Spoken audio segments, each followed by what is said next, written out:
À Dieu. Voilà, bonsoir. Bonsoir à chacun de vous. Très heureux de nous retrouver ensemble sous le saint regard du Seigneur. Et voyez-vous, lorsque nous sommes dans la présence de Dieu, nous nous attendons à Dieu et nous attendons les uns aux autres. Et le Seigneur, à partir de là, il peut faire de grandes choses. Si bien, notre cœur est ouvert, le Seigneur, il peut faire de grandes choses. Et nous n'avons pas à nous inquiéter, vous savez, nous n'avons pas à nous inquiéter des choses qui peuvent nous arriver, nous n'avons pas à nous inquiéter des choses dont nous pouvons souffrir, nous n'avons pas à nous inquiéter d'une parole, d'une action, d'une chose ou d'une autre. Si nous nous attendons au Seigneur, si nous nous attendons les uns aux autres, le Seigneur, il pourra faire de grandes choses et il va faire de grandes choses. Alléluia. C'est pour cela que nous nous rassemblons, sinon ce n'est pas très utile, mais nous nous rassemblons parce que nous nous attendons au Seigneur. Alléluia. Et dans ces temps qui sont difficiles, nous sommes bien conscients, ce sont les temps de la fin. Les besoins, les difficultés, les choses que nous pouvons connaître sur la terre, le Seigneur les connaît aussi. La Bible nous dit que le Seigneur, il sait répondre à nos prières, il sait pourvoir à chacun de nos besoins. Mais en même temps, le Seigneur, il veut nous donner ce dont nous avons le plus besoin, ce qui est vital. Et ce qui est vital n'est pas selon la définition humaine. C'est Dieu qui nous a constitués. C'est Dieu qui nous a sauvés. Et c'est Dieu qui tient dans ses mains de manière exclusive ce dont nous avons besoin de notre être le plus profond. Ce qui nous est vraiment nécessaire est en Dieu. Et je le dis d'une manière absolue, ce qui nous est vraiment nécessaire est en Dieu. Ce qui nous est vraiment nécessaire, oui, humainement parlant, on peut parler de nourriture, on peut parler de vêtements, Jésus en parle. On peut parler de bonne santé, Jésus guérissait des malades. Oui, humainement parlant, toutes ces choses. Mais concernant l'être intérieur, parce que la chair et le sang n'héritent pas le royaume de Dieu, nos richesses n'entrent pas avec nous dans le ciel. Ce que nous avons comme bonne santé retournera à la poussière, tôt ou tard. Mais ce qui hérite le ciel, l'âme et l'esprit, la Bible nous apprend et le Seigneur nous enseigne à nous en inquiéter davantage. Davantage. Et qu'est-ce qui nous est nécessaire ? Apôtre Paul, c'est ce qu'il va montrer à ses 12 disciples d'Éphèse, et je vous inviterai à lire avec moi en introduction dans le livre des Actes des Apôtres, chapitre 19, à partir du verset 1er.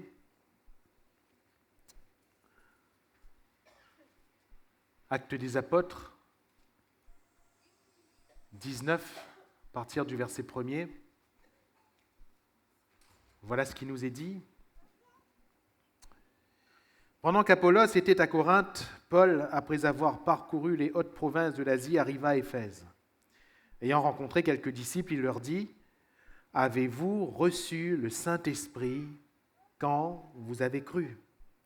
Ils lui répondirent : « Nous n'avons pas même entendu qu'il y ait un Saint-Esprit. » Il dit : « De quel baptême avez-vous donc été baptisés ?» Ils répondirent : « Du baptême de Jean. » Alors Paul dit : « Jean a baptisé du baptême de repentance, disant au peuple de croire en celui qui venait après lui, c'est-à-dire en Jésus. » Sur ces paroles, ils furent baptisés au nom du Seigneur Jésus. Lorsque Paul leur eut imposé les mains, le Saint-Esprit vint sur eux, et ils parlaient en langue et prophétisaient. Ils étaient en tout environ 12 hommes. Amen. De quoi avons-nous besoin ? Qu'est-ce qui nous est vital devant Dieu ? J'aimerais vous dire que mes frères et mes sœurs, pour nous, la nourriture est vitale, mais devant Dieu, elle ne l'est pas. Pour nous, subvenir aux besoins du corps, c'est vital, c'est normal. Dieu sait ces choses, je le répète. Mais devant Dieu, ce n'est pas indispensable. Pour nous, peut-être, notre existence, le souffle, le mouvement, l'air, la respiration, qui sont une grâce de Dieu, je le rappelle. Toutes ces choses, peut-être, nous sont vitales. Mais j'espère ne pas vous décevoir en vous disant que devant Dieu, pour lui, de manière absolue, non. Nous pouvons nous éteindre sur cette terre mais ça ne constitue aucun problème devant Dieu. Nous pouvons être malades, ça ne constitue aucun problème devant Dieu. Nous pouvons, manquer de beaucoup de choses sur la terre. Pour Dieu, ce n'est pas un problème. Paul a dit, j'ai appris à être content dans l'état où je me trouve. Et la Bible nous apprend quoi? Que celui qui est loin de Dieu, il se satisfait de ses voies, de ce qu'il fait, du produit de son travail. Là, il est content. Mais celui qui est près de Dieu, celui qui croit en Dieu, il se satisfait de ce qui est en lui. De ce qui est en lui. De quoi avons-nous besoin? Paul, il va dire, de quel baptême avez-vous été baptisés? Et ils vont répondre, du baptême de Jean. La doctrine de Jean était celle de la repentance qui amène au Christ. Sa prédication qui se rapproche des premiers messages retranscrits dans la parole du Christ, repentez-vous, car le royaume de Dieu est proche. C'est vital, la repentance est vitale. Mais une fois qu'on a connu cette repentance initiale, bien sûr, notre vie doit être une vie de repentance, mais une fois qu'on a saisi ces choses, que cela fait partie de notre vie, Paul, il parle de la deuxième étape qui nous est vitale. Le baptême au nom du Seigneur. Celui qui croira et qui sera baptisé sera sauvé. C'est donc vital devant Dieu que les hommes se repentent, que les hommes croient et que les hommes soient sauvés. Alléluia. Car Dieu veut que tous les hommes soient sauvés et parviennent à la connaissance de la vérité. Il faut donc croire. Il faut donc être baptisé pour le pardon de ses péchés. Être baptisé pour s'engager avec Christ, mais une fois que c'est fait, qu'est-ce qui est vital? À partir de la vie de repentance et à partir de cet engagement de bonne conscience avec Dieu, qu'est-ce qui est vital? Paul, c'est ce qu'il va présenter premièrement ici. Et c'est ce qui va conclure ce texte. Frères, sœurs, il faut que nous soyons remplis du Saint-Esprit. Alléluia. Il faut que nous soyons remplis du Saint-Esprit. Et c'est l'impératif que présente Paul. Avez-vous reçu le Saint-Esprit quand vous avez cru?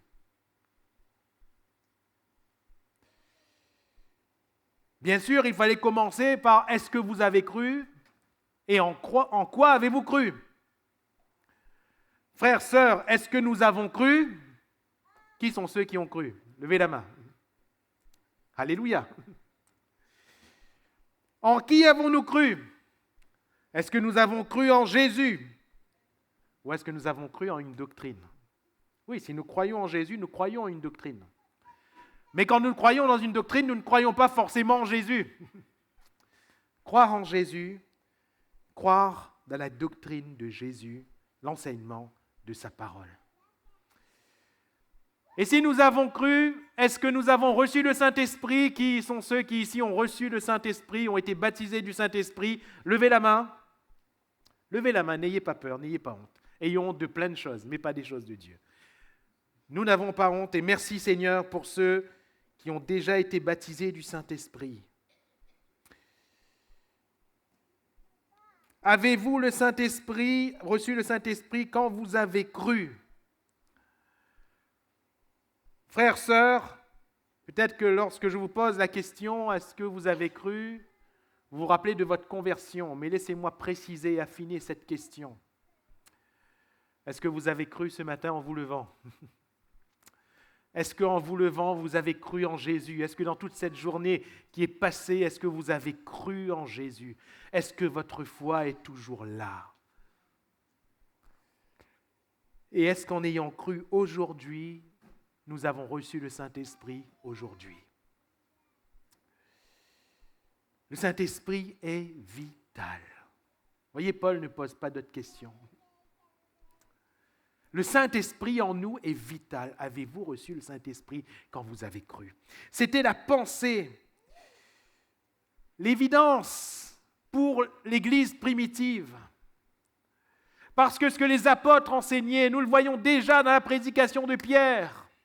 Lorsqu'il dit « Repentez-vous » devant ces hommes et ces femmes qui ont eu le cœur vivement touché. « Hommes, frères, que ferons-nous?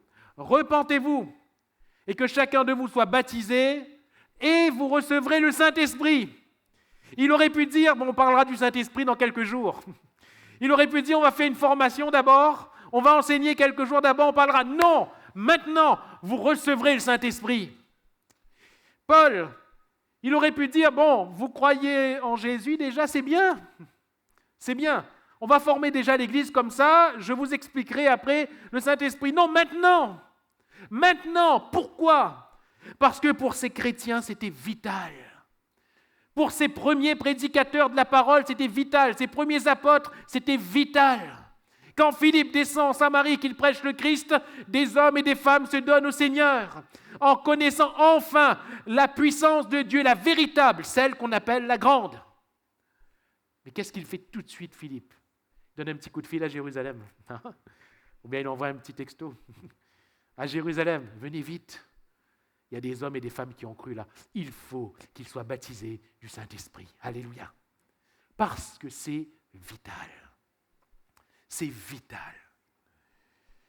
D'ailleurs, le Seigneur, il signe son accord, il marque son accord dans cette manière de penser, dans cette manière de procéder. Pourquoi?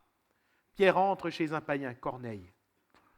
Il sait, il est convaincu que c'est le Seigneur. Il fallait qu'il soit convaincu.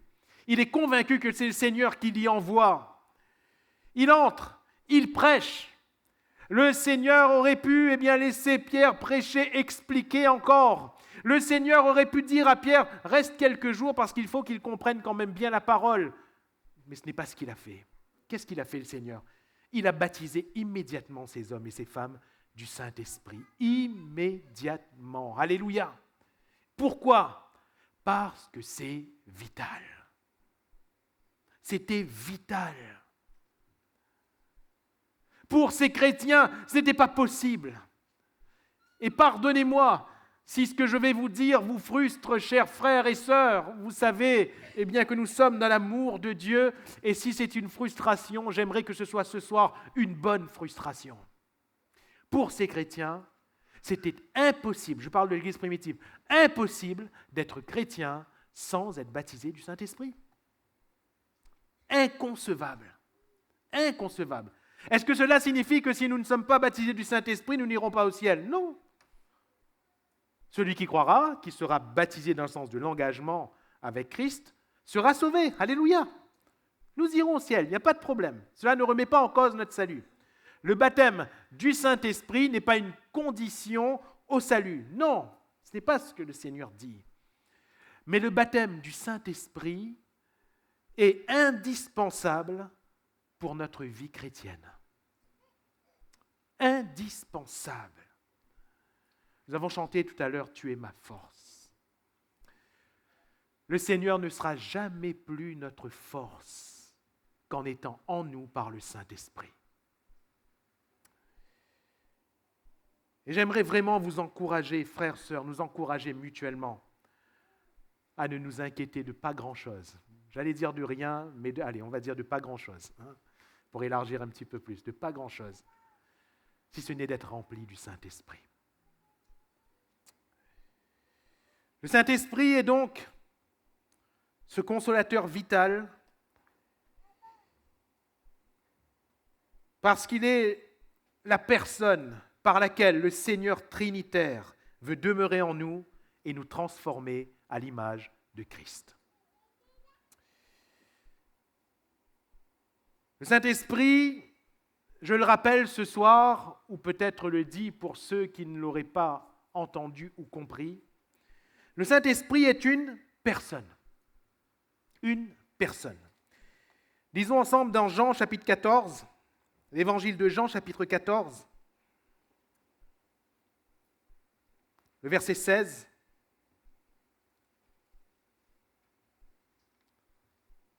Jésus parle, et je rappelle ce contexte, ce chapitre commence par ces mots, que votre cœur ne se trouble point, croyez en Dieu, croyez en moi. Donc il y avait là du trouble dans le cœur de ses disciples. Trouble pourquoi ? Parce que Jésus n'allait plus être là avec eux. Ils allaient se retrouver sans Jésus. Jésus venait de leur dire qu'il allait être crucifié, qu'il allait mourir.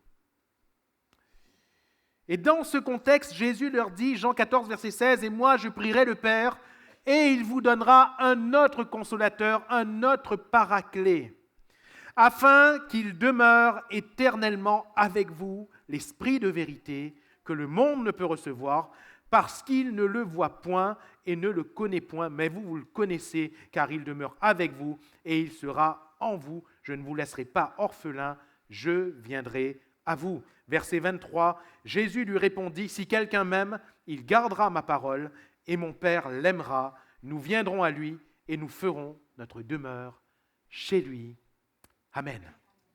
Personne par laquelle le Seigneur Trinitaire veut demeurer en nous et nous transformer à l'image de Christ. « Et moi, je prierai le Père, et il vous donnera un autre consolateur. » Comment Jésus appelle-t-il le Saint-Esprit un autre consolateur ? Oh, je l'ai déjà dit à plusieurs reprises. Pourquoi un autre consolateur ? Déjà un consolateur, dans le contexte de cette société de l'époque, tout le monde comprend qu'un consolateur ici, c'est une personne. Un avocat, si vous préférez. Quelqu'un qui vient vous voir quand vous vous retrouvez dans des difficultés, qu'elles soient judiciaires ou autres. Quelqu'un qui vient vous voir pour vous aider, vous représenter, vous appuyer, vous donner la force nécessaire, les arguments nécessaires, etc., etc. Une personne. Jésus parle d'une personne. La Bible, quand elle nous parle du Saint-Esprit, elle nous parle d'une personne. Une personne. Quand nous sommes remplis du Saint-Esprit, nous sommes remplis d'une personne. Quand le Saint-Esprit vient en nous, c'est une personne qui vient en nous. Et quand nous parlons de la part de l'Esprit, quand nous parlons par l'Esprit, nous parlons de la part d'une personne et nous parlons par une personne. C'est une personne. Voyez, autour de vous, il y a des personnes. Hein? Autour de vous, il y a des personnes. Chère Marie, à côté de toi, il y a peut-être ta femme. Chère épouse, à côté de toi, il y a peut-être ton mari. Mais si ton mari ne parle pas, chère sœur, et que toi, tu dises quelque chose de la part de ton mari, il faut être sûr que lui te l'ait dit. Et vice-versa. Comprenez que lorsque nous parlons, et c'est ça qui est dangereux aujourd'hui, dans le monde pentecôtiste charismatique, il y a beaucoup qui malheureusement parlent de la part de l'Esprit alors que l'Esprit ne leur a rien dit.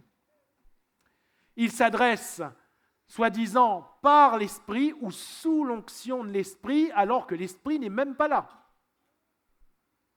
Et pire, des fois, l'Esprit fait exactement le contraire. Alors nous devons faire attention. Pourquoi ? L'Esprit est une personne. Une personne. Donc, ce n'est pas moi. C'est une autre personne qui vient en moi. Alléluia. C'est une autre personne. Quelle personne ? Un autre consolateur. Jésus leur parle et leur dit un autre consolateur. Un autre, en grec, essentiellement, on a deux termes, allos ou hétéros. Hétéros qui signifie différent, hein, d'où hétérosexuel, donc de sexe différent. Donc, allos, hétéros, une personne différente. Ou allos, qui est une personne pareille. Pareil.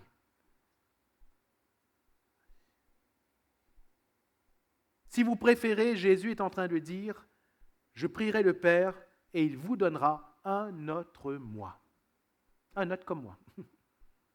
Un autre moi. Et dans le contexte, on comprend que Jésus est en train de dire vraiment un autre moi. Parce que quand il parle de ce consolateur, il dit « Il était avec vous, mais il sera en vous. » Et qui était avec eux ? C'était Jésus.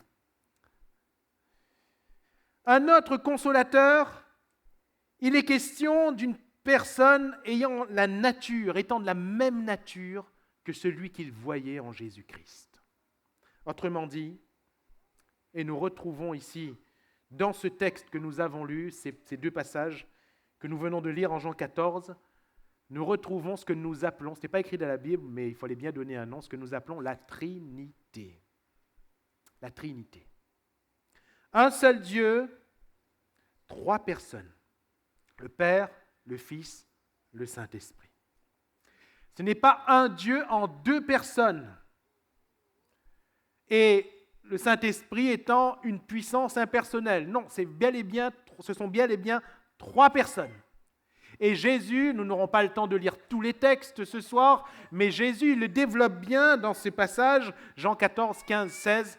Il développe bien ce côté et ce point qui nous montre bien clairement que le Saint-Esprit, c'est cette personne qui va conduire, qui va consoler, qui va faire. Un autre consolateur, comme Jésus, avec la même nature que Christ. Personne par laquelle le Seigneur trinitaire, et c'est ce que nous voyons ici. Je prierai le Père, il vous donnera un autre consolateur afin qu'il demeure éternellement avec vous, l'Esprit de vérité. Car il demeure avec vous, il sera en vous. Je ne vous laisserai pas orphelin, c'est-à-dire que vous pensez que vous allez être seul, mais vous ne serez pas seul grâce à ce consolateur. Et enfin, qu'est-ce qu'il ajoute ? Si quelqu'un m'aime, il gardera ma parole, et mon Père l'aimera. Nous viendrons, le Père, le Fils, nous viendrons à lui, et nous ferons notre demeure chez lui. Comment ? Il le dit plus haut, par ce consolateur. Alléluia. Il viendra chez vous. Donc par le Saint-Esprit, voyez-vous, par ce paraclet, les trois personnes qui constituent la divinité, je ne dis pas partiellement, on n'a pas un morceau de Dieu dans le Père, un morceau de Dieu dans le Fils, un morceau de Dieu dans le Saint-Esprit. Les trois sont pleinement Dieu. Et c'est compliqué pour nous de le concevoir intellectuellement. C'est cependant la réalité scriptuelle, la réalité biblique. Par le Saint-Esprit, parce que Dieu, il est au ciel, il est sur son trône. Christ est venu en chair, c'est Dieu fait homme, il est venu en chair, il est retourné à la droite de Dieu le Père. Mais c'est le Saint-Esprit qui est là au milieu de nous. Alléluia. Et par son Esprit, Dieu est là. Par son Esprit, Jésus est là. Or, le Saint-Esprit est une personne. Alléluia. Donc, quand le Saint-Esprit vient en moi, le Père, le Fils et le Saint-Esprit sont en moi. Alléluia. Le Dieu trinitaire. Alors, on peut vivre ces choses même sans les comprendre. Mais à mon humble avis, lorsqu'on les comprend, on peut mieux les apprécier. Le Dieu trinitaire, il vient demeurer en nous, et c'est le but, parce qu'il est question ici, non pas de venir un instant, non pas seulement de saisir une personne, comme sous l'Ancienne Alliance, Saint-Esprit saisissait, mais il est question de rester, alléluia. Le Saint-Esprit veut rester en nous. Par le Saint-Esprit, Jésus veut rester en nous. Par le Saint-Esprit, Dieu veut rester en nous. Pourquoi est-il vital pour nous d'être remplis du Saint-Esprit? Parce que nous servons le Dieu qui veut rester en nous. Nous venons dans cette salle un instant, nous rentrons chez nous. Nous venons dans la salle, les frères et sœurs nous voient, ensuite ils ne nous voient plus. Mais Dieu nous voit encore. Sa présence remplit toute la terre. Nous venons dans ce lieu un instant, nous rentrons chez nous. Mais Dieu, il veut rester toujours en nous. C'est-à-dire que tout à l'heure, mon frère, ma soeur, quand tu quitteras ce lieu, Dieu veut rester en toi. Comment ? Par le Saint-Esprit. Par le Saint-Esprit. Et laissez-moi vous dire que ce n'est pas un souhait de Dieu. C'est le but de Dieu. C'est le but de Dieu. Jésus, qu'est-ce qu'il va dire à Zachée ? À toi de descendre, parce qu'il faut lui passer un coup de case. C'est ce qu'il a dit? Non. Zachée, à toi de descendre, mais viens dans 2 jours chez vous.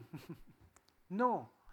Zachée, à toi de descendre, parce qu'il faut que je demeure. Si vous voulez un synonyme, il faut que j'habite dans ta maison. Or, la maison physique, Jésus n'a fait que passer. La maison faite de pierre, etc., Jésus n'y a fait que passer. Jésus a voulu demeurer où? Dans son cœur. Et quand il dit le salut est entré dans cette maison, ne voyez pas là le salut entrer dans une maison faite de pierre, de tôle, etc. Non, le salut est entré dans ce cœur. Et comment a-t-on pu attester que le salut est entré dans ce cœur? Zachée n'est plus le même homme. Alléluia. Le pécheur a été transformé, mais nous y viendrons dans un instant. Il faut que je demeure. Qu'est-ce que Jésus veut nous dire ce soir? Quand il nous dit par sa parole que ce consolateur, il faut que vous l'ayez. Qu'est-ce qu'il est en train de nous dire? Il faut que nous ayons en nous le Saint-Esprit parce que Jésus veut demeurer en nous. Parce que Dieu veut vivre en nous. Où le Seigneur veut-il vivre? Il veut vivre dans ton cœur. Il veut vivre dans mon cœur. Alléluia. Il veut vivre en nous. Et parfois, nous avons du mal à le vivre nous-mêmes. Nous avons du mal à le saisir, à l'accepter. On est content quand on vient dans la présence de Dieu. Et lorsqu'on goûte à la présence de Dieu, le Seigneur était là aujourd'hui. Je suis venu au culte ce matin et le Seigneur était là. Ce soir, c'était une belle réunion, le Seigneur était là. Une fois, un frère m'a dit, voyez frère, dans cette réunion, la présence de Dieu était palpable. Gloire à Dieu. Mais quand tu es parti, c'était plus palpable. Quand tu es arrivé chez toi, il n'y avait plus de présence de Dieu, c'est fini. Et voyez-vous, on ne le vit même pas comme une frustration, pas vrai? On a vécu une belle réunion, mais on arrive chez nous, on ne fait que nous manger, nous mettre télé, mais la présence de Dieu. Le soir, nous dort, le ventre plein. Ce soir, on a gagné une bonne réunion. Et puis nous dort. Mais la présence de Dieu, elle est où? Elle est où? Est-ce que nous nous en inquiétons encore? Seigneur, tu m'as béni. Tu as répondu à ma prière, Seigneur. Heureusement, mon compte en banque est dans le rouge. Heureusement que ça me dit ça à dire. Heureusement, Seigneur, mon auto est réparé. Heureusement, Seigneur. Heureusement, mal réussi mon examen. Merci, Seigneur. Mais après, on s'inquiète des choses, de la vie de tous les jours. Mais le Seigneur en nous, ça.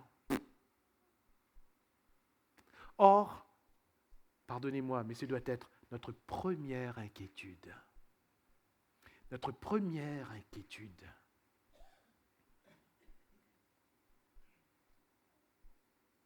Joseph et Marie étaient inquiets parce que Jésus n'était plus avec eux. Les disciples étaient troublés parce que Jésus n'allait plus être avec eux.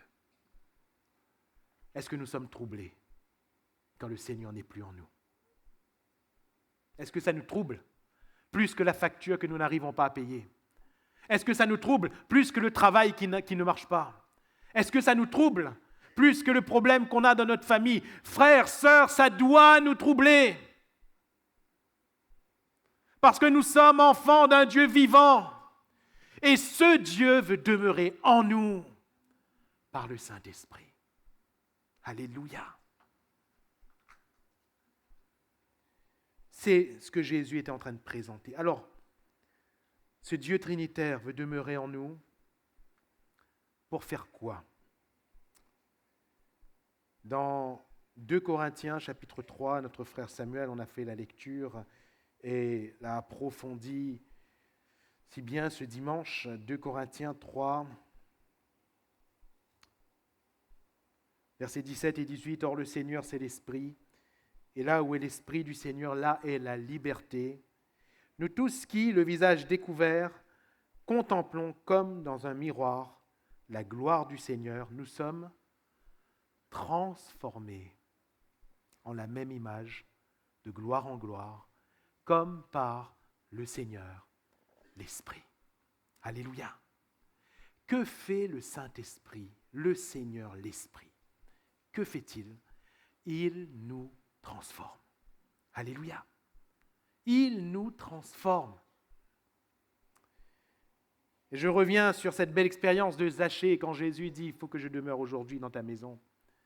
Et j'ai traduit tout à l'heure « Il faut que je vienne résider dans ton cœur ». Je ne sais pas ce qui s'est passé dans ce trajet. Il y a des trajets avec Dieu qui nous sont bénéfiques.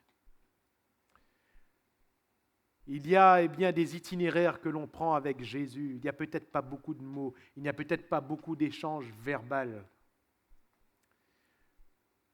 Mais en tout cas, ce que l'on voit, c'est qu'arrivé à la maison, arrivé au point final, Jésus dit, le salut est entré dans cette maison. Car celui-ci est un fils d'Abraham. Pourtant, au point de départ, quand il descend de ce sycomore, ce n'est pas un fils d'Abraham, c'est un voleur. Ce n'est pas un fils d'Abraham, tout le monde le voit comme le pire, le chef des publicains.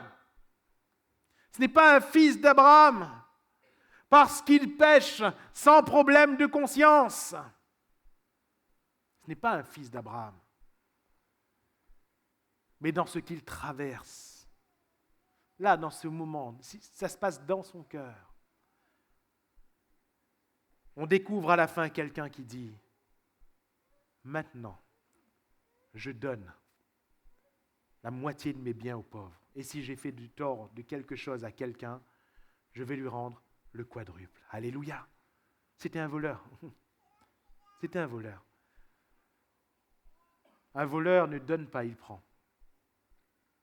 Mais maintenant, là, il veut donner. Alléluia. Il veut donner. Qu'est-ce qui a changé dans cet homme? Alors, Zachée n'a pas changé physiquement. Zachée n'a pas changé en apparence. Zachée n'a pas changé de métier.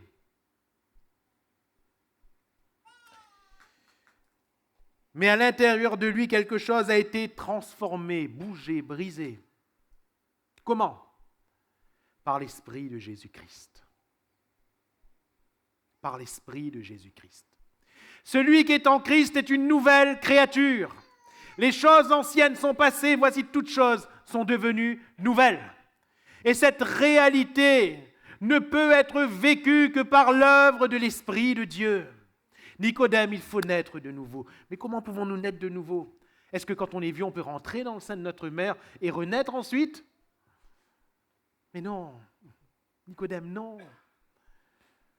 Ce n'est pas physiquement. Ce n'est pas bien par la chair et le sang. Frères, sœurs, la chair et le sang n'héritent pas le royaume. L'être intérieur, c'est lui qui a besoin de naître de nouveau. Et comment peut-il naître de nouveau? Jésus va dire, si quelqu'un ne naît d'eau et d'esprit. L'Esprit de Dieu, lorsqu'il vient en nous, il nous convainc de péché, de justice, de jugement. Pour nous faire tourner vers la croix de Jésus-Christ. Et lorsqu'on se tourne vers la croix de Jésus-Christ, notre âme est sauvée. Alléluia. Pourquoi notre âme est sauvée? Parce que c'est en se tournant vers la croix de Jésus-Christ que nos péchés sont lavés. C'est en se tournant vers la croix de Jésus-Christ que l'Esprit de Dieu non seulement enlève nos péchés passés, mais enlève notre nature pécheresse et nous fait revêtir une nature nouvelle, celle de Jésus. De telle sorte que lorsque Dieu nous regarde, par la puissance de l'Esprit, il ne nous voit plus comme nous étions. Alléluia. Mais il voit Jésus. Le Saint-Esprit nous transforme de gloire en gloire en la même image. Alléluia. Le Saint-Esprit nous transforme pour que nous soyons semblables à Christ. Et il est vital de vivre cette transformation. Il est vital de comprendre que le Saint-Esprit est une personne. Il est vital que le Saint-Esprit vienne résider en nous. Il est vital que le Saint-Esprit nous transforme. Mon frère, ma sœur, il est vital que tu ne restes pas comme tu es. Si nous restons comme nous sommes, peu importe où nous sommes arrivés, frères, sœurs, si nous sommes encore sur la terre, c'est que nous ne sommes pas encore propres au ciel. Si nous sommes encore sur la terre, C'est parce que Dieu n'a pas encore voulu nous prendre dans le ciel. C'est parce qu'il y a encore des choses à faire. Alléluia. Il y a encore un chantier en nous. Le travail n'est pas fini. Alors je t'en prie, de la part de Dieu, ne reste pas comme tu es. Mais laisse le Seigneur te transformer. Laissons le Seigneur nous transformer comme Christ. Alléluia. Si quelqu'un croit bien qu'il est arrivé, il n'y est pas encore. Si quelqu'un pense qu'il sait quelque chose, il ne sait rien. Si quelqu'un pense qu'il a acquis quelque chose, il y a encore tout à acquérir, chers amis. Mais pour celui qui se sait pauvre, pour celui qui sait qu'il n'a rien, qu'il n'est rien, le Seigneur est sa richesse. Alléluia. Et nous ne cesserons jamais, jamais, pour nous qui sommes pauvres, de tendre et de tendre vers le Seigneur, parce que nous savons que nous ne sommes rien. Alléluia. Il faut qu'il nous transforme. Alors, la personne par laquelle le Seigneur Trinitaire veut demeurer en nous et nous transformer à l'image de Christ, deuxièmement, le Saint-Esprit, c'est la puissance, qui nous revêt pour l'œuvre et la gloire d'un royaume éternel. La puissance qui nous revêt pour l'œuvre et la gloire d'un royaume éternel. Acte 1:8, nous connaissons tous ce passage, mais vous recevrez une puissance, le Saint-Esprit survenant sur vous, et vous serez mes témoins à Jérusalem, dans toute la Judée, dans la Samarie et jusqu'aux extrémités de la terre. Amen. Vous recevrez une puissance, un dynamis en grec, une puissance, une énergie si vous préférez. Une force qui n'est pas la vôtre. Frères, sœurs, quand nous sommes remplis du Saint-Esprit, il y a en nous une force qui n'est pas la nôtre. C'est la force de Dieu. Alléluia. Tu es ma force. C'est la force de Dieu. Et Jésus dit, vous recevrez une puissance, non pas pour vous-même, mais vous recevrez une puissance et vous serez mes témoins. Ce n'est pas pour nous-mêmes, mais c'est pour un royaume. Alléluia. C'est pour l'œuvre d'un royaume éternel, du royaume de Dieu. Puissance qui nous revêt. Notre attention peut être attirée dans notre développement ici par Luc 4, là où il nous est dit que Jésus, il y a plusieurs expressions qui traduisent la relation entre Jésus et l'Esprit. Lorsqu'il est dit que Jésus revêtu de la puissance du Saint-Esprit. Lorsqu'il est dit Jésus rempli du Saint-Esprit, Jésus revêtu de la puissance du Saint-Esprit. C'est quoi la différence? Eh bien, frères, sœurs, ce soir, j'aimerais justement qu'on n'en fasse pas. Le baptême dans l'Esprit est en même temps un remplissage et un revêtement. Il y a certains qui sont remplis, mais ils cherchent le revêtement. Il y a certains qui pensent qu'ils sont revêtus, mais ils ne sont pas remplis. C'est compliqué. Lorsqu'on commence à entrer dans une différenciation, ici, c'est compliqué. Je parle du point de vue pratique. J'aimerais que l'on ne fasse pas de différence, mais que nous ayons tous en tête une image. Ayons ce verre en tête qu'on va remplir d'eau. Jésus a dit, venez à moi, vous tous qui avez soif. Et il parlait de l'Esprit que devaient recevoir ceux qui allaient croire en lui. Prenez ce verre, mettez sous le robinet, en espérant que l'eau est potable, mais bon, on met sous le robinet parce qu'on va boire. Et on met sous ce robinet, on ouvre le robinet, les premières gouttes tombent dans le verre et le niveau monte. Et parce qu'on a soif, on veut un verre plein. Le terme utilisé, c'est rempli du Saint-Esprit. C'est dommage lorsqu'on se contente de quelques gouttes. C'est dommage lorsqu'on se contente d'un quart de verre, d'un tiers de verre, d'un demi-verre plein. Parce que vous connaissez tous le débat entre le verre à moitié plein et le verre à moitié vide. On ne sait pas. Mais le texte nous dit que dans cette chambre haute, ils furent remplis du Saint-Esprit. Remplis. Donc le niveau monte. Il monte jusqu'en haut du verre. Il monte. Et nous fermons le robinet et nous buvons. Pourquoi est-ce que nous fermons le robinet? Qu'est-ce qui se passe si on laisse ce robinet ouvert? Qu'est-ce qui se passe? Ça déborde. Tenez votre verre à la main, l'eau sort. L'eau sort. Ça déborde, ça vient sur votre main et ça coule, ça coule, ça coule. L'eau sort et ça coule. Mais dites-moi, quand cette eau remplit le verre et quand cette eau déborde du verre, c'est le verre qui revêt l'eau ou c'est l'eau qui revêt le verre? Ce verre, il baigne dans l'eau tant que l'eau coule, n'est-ce pas? Ce verre, il est rempli, mais il est revêtu de l'eau tant que l'eau coule. Si on ferme ce robinet, oui, ça va s'arrêter de couler. Et le revêtement de ce verre n'est plus. L'eau est dans le verre, oui, mais l'eau n'est plus sur le verre. Mais si on laisse l'eau couler, et tant qu'on laisse l'eau couler, l'eau sera dans le verre et sur le verre. On est d'accord? On a cette image? Frères, sœurs, il me semble que Jésus qui baptise du Saint-Esprit est une source intarissable. Jésus, en réalité, est un robinet qui ne se ferme jamais. Jamais. Et le fleuve de la grâce est un fleuve qui coule et qui coule encore. Et ce soir, ce fleuve veut nous remplir. Alléluia. Jésus est la source qui veut nous remplir de son esprit.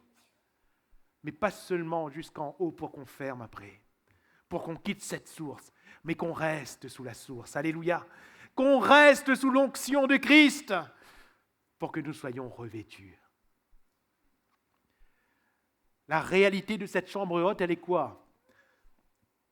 La réalité n'est pas seulement entre les quatre murs de cette chambre haute, mais elle se poursuit à l'extérieur de la chambre haute. Parce que voyez-vous dans Actes chapitre 2, ils furent tous remplis du Saint-Esprit et se mirent à parler en d'autres langues, selon que l'Esprit leur donnait de s'exprimer. Le terme utilisé est le même lorsque Pierre sort de cette chambre haute et qu'il se met à prêcher. C'est le même. C'est-à-dire qu'il ne parle pas de lui-même, mais qu'il parle toujours par le Saint-Esprit, que cette source est encore en train de le remplir quand il se met à prêcher. Alléluia! Il est dans cette chambre haute, l'eau coule. L'eau coule, déborde. Et par ce débordement, ils se mettent à parler en d'autres langues. Mais quand il sort de la chambre haute, la source est encore là. Alléluia! Le flot est encore là. Et il se met à parler sous ce flot. Et ces 120, quand ils sortent de cette chambre haute, la source est toujours là. Alléluia! Quand ils vont chez eux, la source est là. Jésus est là. Alléluia!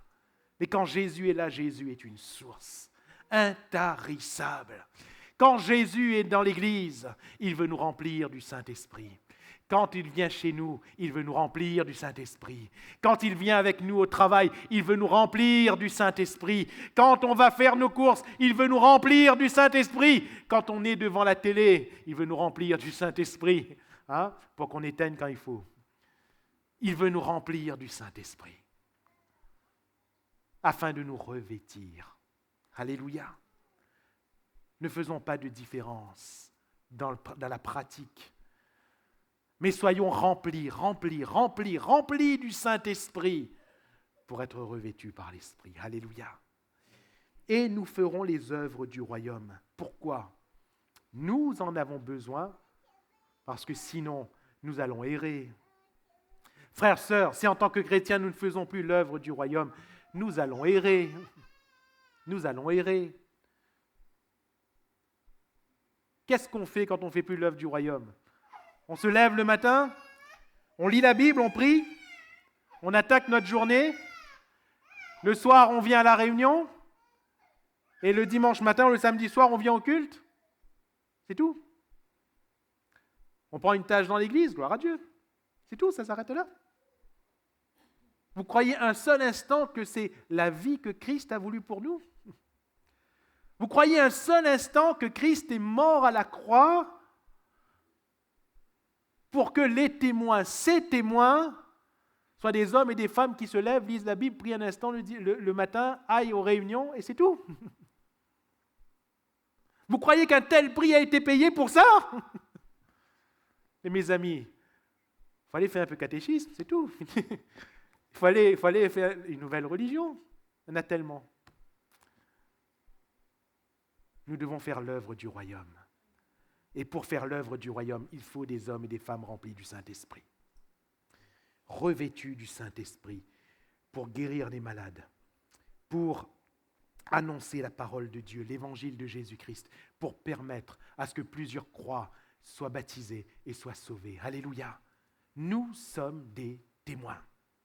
Des témoins. Et enfin, parce que l'heure passe très vite, et vous me pardonnerez d'avoir pris ce temps, Saint-Esprit, c'est cette personne, cette puissance, et puis c'est ce gage de Dieu quant à notre éternité. Dans Éphésiens chapitre 1er, versets 13 et 14, Éphésiens 1, 13, 14, en lui, vous aussi, après avoir entendu la parole de la vérité, l'évangile de votre salut, en lui vous avez cru, et vous avez été scellés du Saint-Esprit qui avait été promis, lequel est un gage de notre héritage pour la rédemption de ceux que Dieu s'est acquis, à la louange de sa gloire. Amen. Lequel est un gage. La personne du Saint-Esprit en nous n'est non seulement cette puissance qui nous revêt, mais c'est aussi un gage. Dieu nous donne un gage. Et c'est quoi? 2 Corinthiens 1, versets 21 et 22. Et celui qui nous a fermis avec vous en Christ et qui nous a oints, c'est Dieu, lequel nous a aussi marqués d'un sceau et a mis dans nos cœurs les arts de l'Esprit. Il reprend ce terme, Paul, toujours dans 2 Corinthiens chapitre 5, verset 5, et celui qui nous a formés pour cela, c'est Dieu qui nous a donné les arts de l'Esprit. Dans notre société française, si je prends l'exemple du domaine locatif, lorsqu'on veut louer une maison, un appartement, on doit remplir un contrat, on s'engage à payer un loyer, et pour être sûr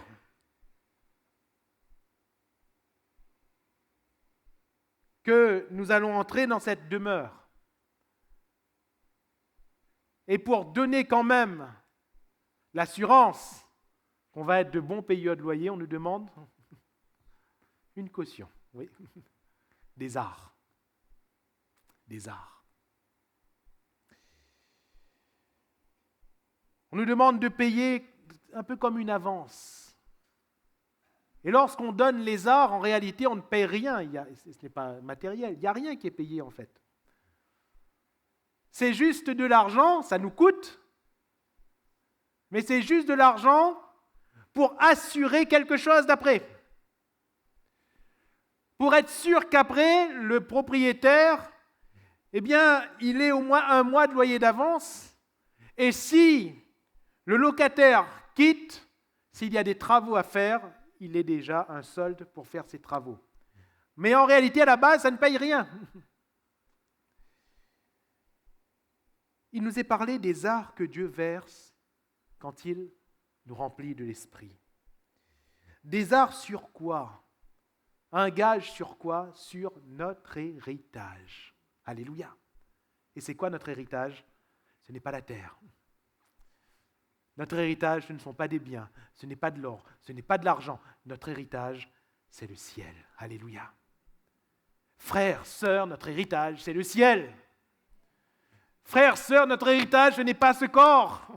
Bien sûr qu'on souhaite tous être en bonne santé. Mais si quelqu'un est malade ce soir, j'aimerais te dire que ton héritage n'est pas ton corps. On souhaiterait tous avoir une vie suffisamment confortable, mais notre héritage n'est pas notre confort terrestre.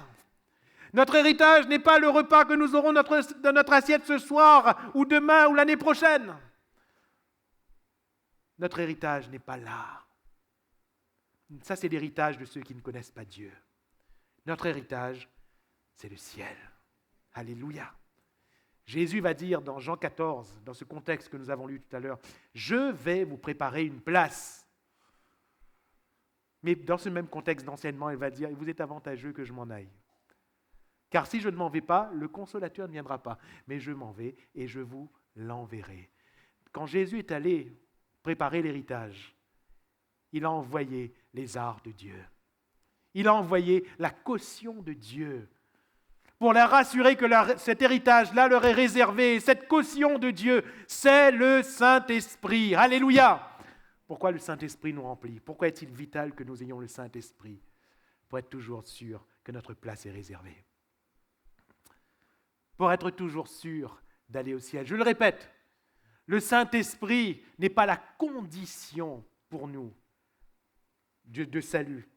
Le Saint-Esprit n'est pas la condition pour que nous allions au ciel. Sous-entendu que ceux qui ne sont pas baptisés ou remplis du Saint-Esprit n'iront pas au ciel. Bien sûr que non, ce n'est pas ce que la Bible dit.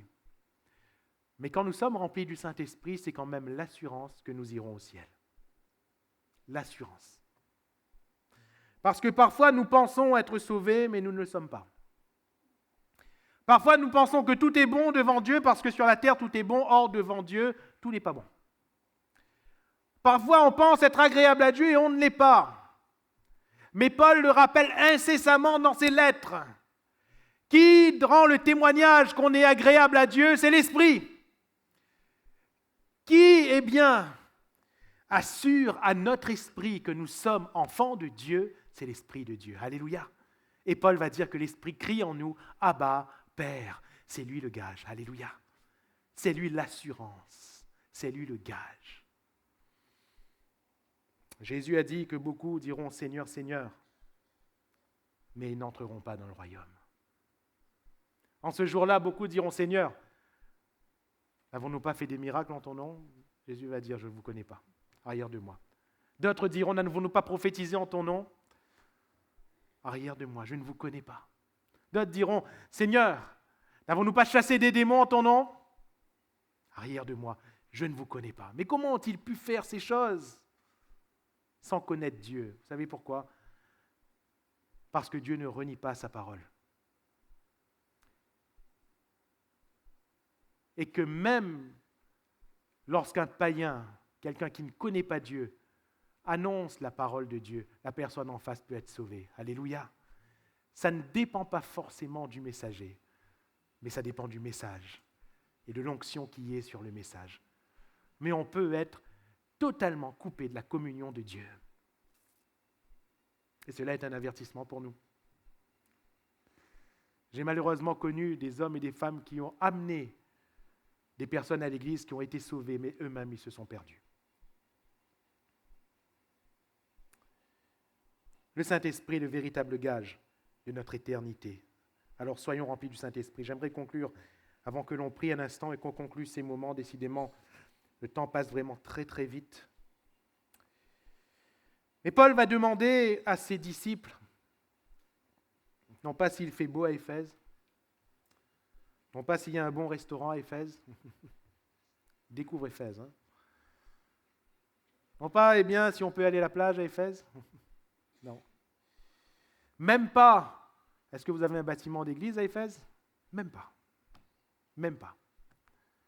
Mais qu'est-ce qu'il leur pose comme question? Avez-vous reçu le Saint-Esprit quand vous avez cru? Et là, il pose ce qui est vital devant Dieu. Parce que ce qui est vital devant Dieu, ce n'est pas ce bâtiment. Merci Seigneur pour le bâtiment. Ce qui est vital devant Dieu, ce n'est pas le fait que vous et moi nous soyons assis sur cette chaise. Le Seigneur nous demande d'être fidèles à notre assemblée locale. Mais ce qui est avant toutes ces choses devant Dieu, c'est que, 1, nous croyons quand vous avez cru, et 2, que nous soyons remplis du Saint-Esprit. Il nous faut être remplis du Saint-Esprit qui est une personne. Personne du Dieu trinitaire qui veut demeurer en nous et nous transformer à l'image de Christ. Il faut que nous soyons remplis du Saint-Esprit car il est une puissance. La puissance qui nous revêt pour l'œuvre et la gloire du royaume de Dieu.